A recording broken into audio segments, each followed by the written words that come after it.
नमस्कार, आप देख रहे हैं अवध टीवी। मैं हूं समरी। आइए शुरू करते हैं आज की बड़ी खबर। अरुणाचल प्रदेश में जंगल सिर्फ पेड़ पौधों का समूह नहीं है, बल्कि ये वहां की करीब 2/3 आबादी का पुश्तैनी घर और उनकी पूरी संस्कृति का आधार है। राज्य के कुल क्षेत्रफल के 80% हिस्से पर फैले इन जंगलों से वहां के मूल निवासियों की जिंदगी का हर पहलू, चाहे वे सामाजिक हो, सांस्कृतिक या आर्थिक, गहराई से जुड़ा है। ऐसे में वन अधिकार अधिनियम इस राज्य के लिए सबसे ज्यादा प्रासंगिक कानून प्रतीत होता है।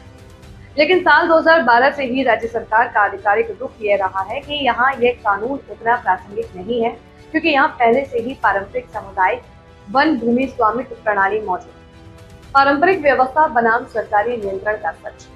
पूर्वोत्तर के अन्य राज्यों की तरह अरुणाचल प्रदेश में भी भूस्वामित्व का तरीका देश के बाकी हिस्सों से अलग है। ब्रिटिश राज के दौरान दुर्गम इलाके, भौगोलिक अलगाव और समुदायों के कड़े प्रतिरोध के कारण जंगलों पर औपनिवेशिक नियंत्रण सीमित रहा। यही वजह है कि यहाँ के स्थानीय समुदायों ने अपनी पारंपरिक जमीनों पर काफी हद तक स्वायत्त नियंत्रण बनाए रखा है। इसके बावजूद सरकार का यह तर्क दो मुख्य वजह से कमजोर और विरोधाभासी साबित होता है। सरकारी जंगलों का बढ़ता दायरा।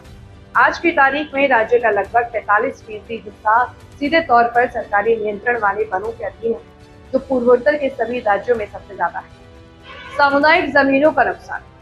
सरकारी जंगलों का यह विस्तार उन अवर्गीकृत वनों की कीमत पर हुआ है जो मूल रूप से सामुदायिक जमीनें थी, लेकिन जिनकी कोई स्पष्ट कानूनी सीमा तय नहीं। इससे स्थानीय लोगों के कानूनी अधिकारों और जमीन के मालिकाना हक को लेकर अनिश्चितता पैदा हो गई। संवैधानिक स्थिति।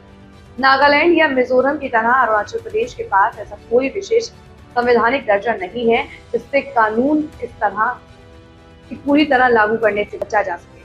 हालिया आंकड़े और जंगलों का तेजी से डाइवर्जन। इस पूरे विवाद के केंद्र में एक चौंकाने वाला आंकड़ा खड़ा है। साल 2008 के बाद राज्य में जितने भी वन क्षेत्र डाइवर्ट किए गए हैं, उसमें से 2/3 से ज्यादा मंजूरियां सिर्फ 2019 के बाद।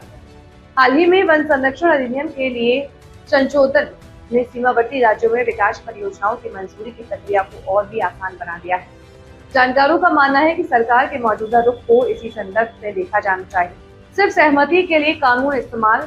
इस स्थिति की सबसे बड़ी विडंबना ये है कि वन अधिकार कानून का जिक्र सरकारी कागजों में तभी दिखाई देता है जब विकास परियोजनाओं या जंगलों के डाइवर्जन के लिए स्थानीय समुदायों से एनओसी या सहमति मांगी जाती है।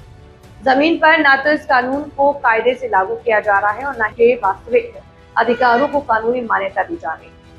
सोशल मीडिया और स्थानीय जन मुद्दों पर चल रही चर्चाओं के मुताबिक अरुणाचल में बुनियादी ढांचे के विकास और सामरिक जरूरतों के नाम पर बड़े पैमाने पर हो रहे बदलावों से आजीविका पर संकट गहराता जा रहा है।